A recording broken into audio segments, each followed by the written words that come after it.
I really don't like doing this in my car. Not like it changes anything, but I do this in my car because there is no privacy anywhere, even in my car. Anyway,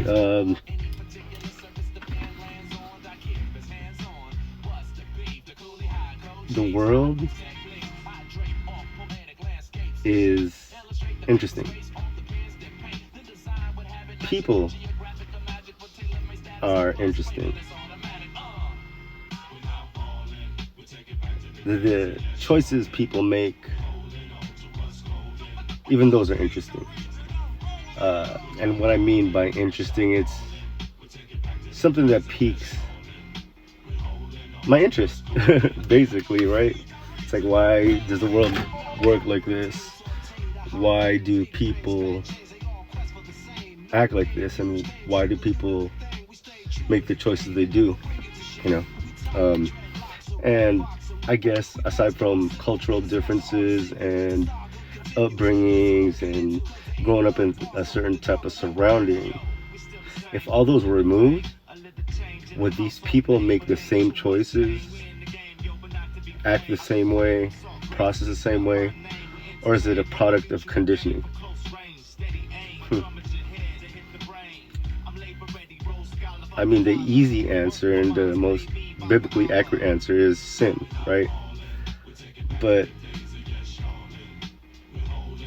let's say 500 years ago, prior to technology, prior to social media, prior to just a bunch of these elements in the current season, the current era, how were people back then? Were they just as cruel, wicked, conniving, malicious, greedy, or was that era different? I don't know. Anyway, the reason I've been thinking about this is I see a lot of videos of people that are talking about the chosen ones and narcissists and prophets, prophetic word, and algorithms that just really just don't seem like algorithms, almost like these people are out in cahoots and just sit there and watch you all day. Like, what movie is that? There's a movie similar to that where I don't know. But anyway, I understand that nothing new is under the sun and all that, but sorry, brain fart. Nothing to do with what I was gonna say. But what I was saying is that there's so much hate out there, and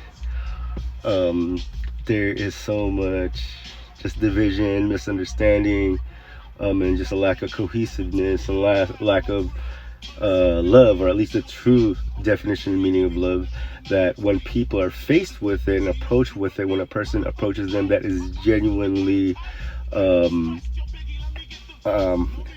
do I put it, just completely filled with the type of love that is aligned with scripture, loving your brother. I mean, there's no greater love than this, than a man laying his life down his friends. And then 1 Corinthians 13, which is the description of the love is patient, love is kind, love holds no account of wrongdoing, love is not boastful, love always hopes, love always endures, and so on and so on.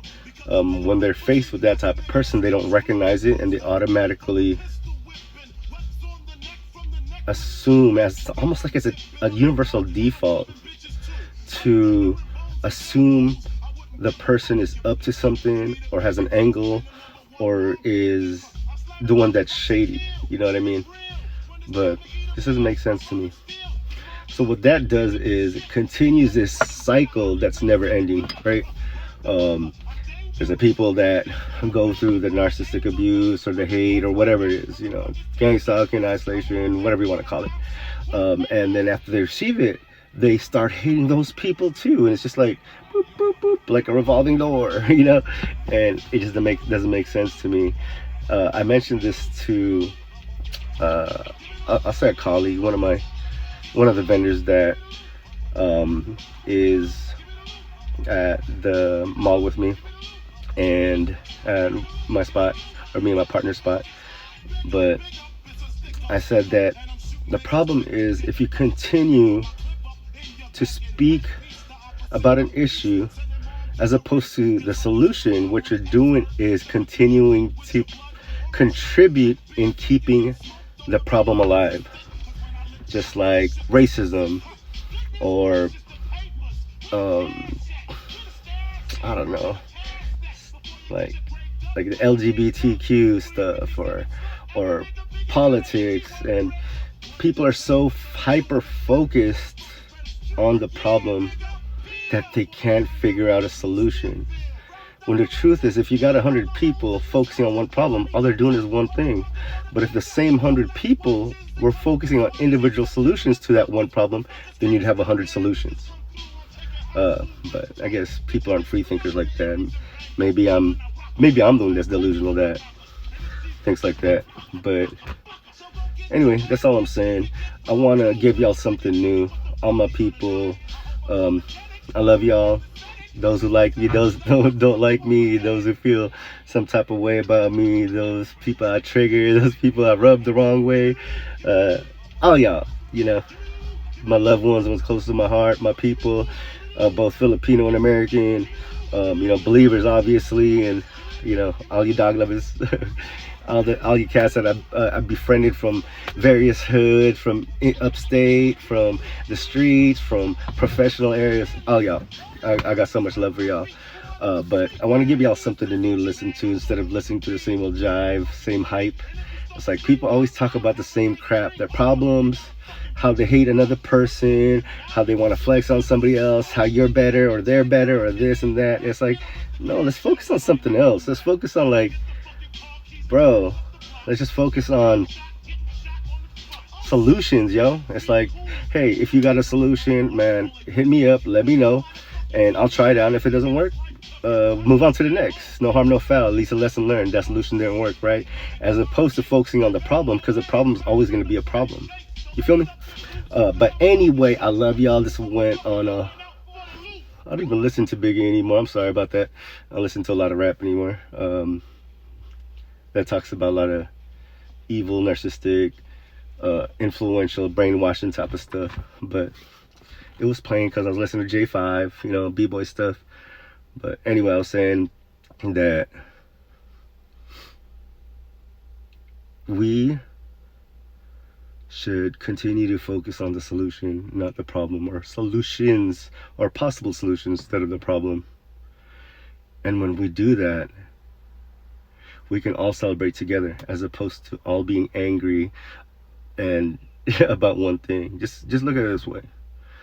Imagine all these people, right, are following y'all or hating one of you guys, right?